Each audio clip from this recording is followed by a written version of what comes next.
everyone, it's Budget Bunny here, and I am so excited that it is almost Christmas time.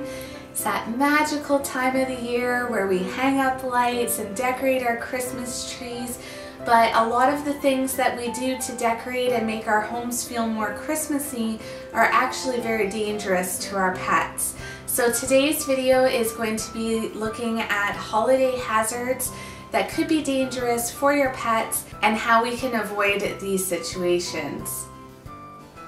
The first is holiday plants. Poinsettias, ivy, mistletoe, and lilies all have varying degrees of toxicity to our animals. They can cause minor things like mouth irritation or an upset stomach, and more seriously cause death. Cats have been known to play with poinsettia leaves, and rabbits and guinea pigs that have been domesticated for a very long time may lack the natural instinct to know that these plants are dangerous to them. So I would recommend just not even bringing them into your house in the first place, or if you are going to bring them into your house, make sure they are up somewhere where there is absolutely no way that your pets can gain access to them. Tinsel, garland, ribbons, and even the stems of artificial Christmas trees can pose a risk to your pet. Cats are incredibly playful, and many have ended up in the vet's office after ingesting tinsel they were playing with, which led to a dangerous blockage. And this is the same with smaller pets like rabbits or guinea pigs. Sampling things with their mouths are natural instincts for them, and this could lead to deadly blockages. So personally, we don't use tinsel at all in the house, and garland I only hang where none of my pets have access to it.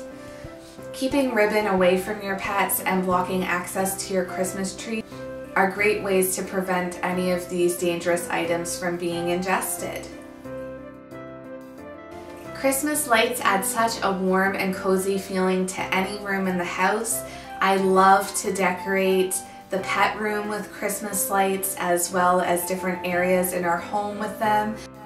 I love to wrap them around garland and of course put them on our Christmas tree, but they can be very dangerous to your pets. Curious cats and dogs have been known to chew through the cords, and this can lead to minor burns, electrical shocks, unconsciousness, and even death. And we all know that rabbits and guinea pigs and hamsters are natural chewers, so please make sure if you're using Christmas lights around the cages that there's absolutely no way your pets can gain access to them. With Christmas trees, I would just restrict access for any of your small pets for them to even be around the tree. You can use cord protectors if you're worried about your cats or dogs chewing at the cords. Area that we've set up the Christmas tree is typically where the rabbits have their floor time, but I've actually moved that to a different location in the house just so that they don't have access to our tree at all. And of course, don't leave any of these lights plugged in unattended. Alright, so let's talk about the tree itself, because I think a lot of people don't realize that a Christmas tree does pose certain risks to your pet. So if you have a real tree in your home, chances are it was sprayed with dangerous chemicals and pesticides before being cut down. And of course, if any of our pets chew on this, that could be very dangerous for them. As well, the water that sits at the base of the tree is just breeding bacteria because it's stagnant water just sitting there for, 3 weeks that you just kind of keep refilling. So you definitely don't want your pet having access to this and thinking it's a water source. For artificial trees, we don't know where it's been manufactured or what exactly goes into making these trees. The bendable stems could have high levels of lead in them, which could be extremely harmful to your pets. I've been through lead poisoning with our past parrotlet, Ella. She ingested one flake off of a stained glass lamp, and I didn't realize stained glass was fused together with lead.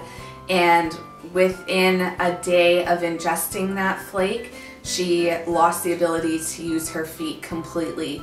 So that was just one tiny flake. I cannot imagine if any of our pets actually chewed off a branch out of this. Not to mention, we don't know what else this is made out of. What are these little stems made out of, right? So any of that kind of thing can just be dangerous. So if you have a pet that you are concerned might chew on your tree, it's best to just block access completely from them, either with baby gates, just not allowing them in the room, closing the door. The tree itself can pose serious risks to your pet's health.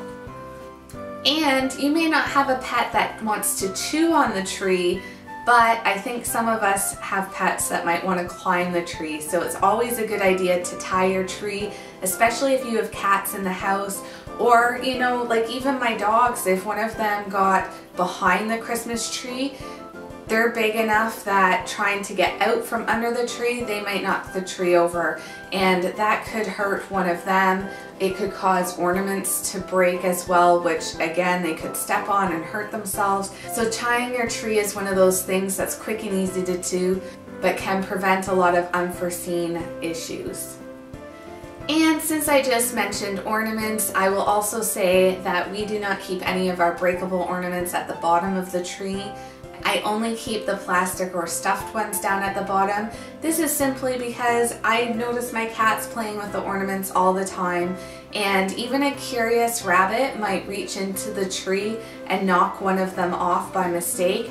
Again, I don't let any of my small pets have access to the Christmas tree when we've got it up.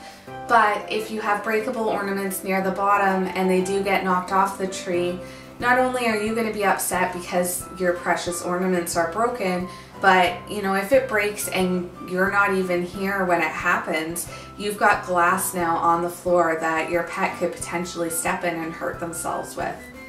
So the next concern I have is food, and I think that we're all guilty of overindulging at this time of the year. With more family events comes more food.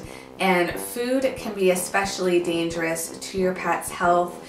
Chocolate, candies, bones, and nuts can all pose different health risks to your pets. They could be something mild like an upset stomach to actually being a choking hazard or being toxic to your pet.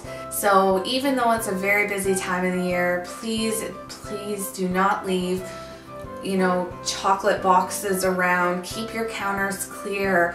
Keep an eye on where your pets are and just clean up after yourselves. Put away the food.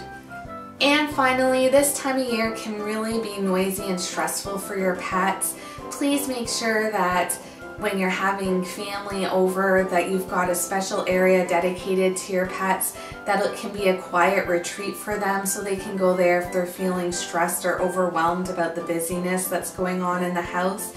Please also make sure if you've got family or friends visiting that they are checking the door and making sure that the door is closed, because I think the holidays are stressful enough that we don't need to be running around the neighborhood frantically searching for our dog or cat or rabbit that's gotten out of the house. So I hope that you found this video helpful, and from all of us at Budget Bunny, we're wishing you a very happy holiday season and a very happy new year as well. And thanks for watching. Bye!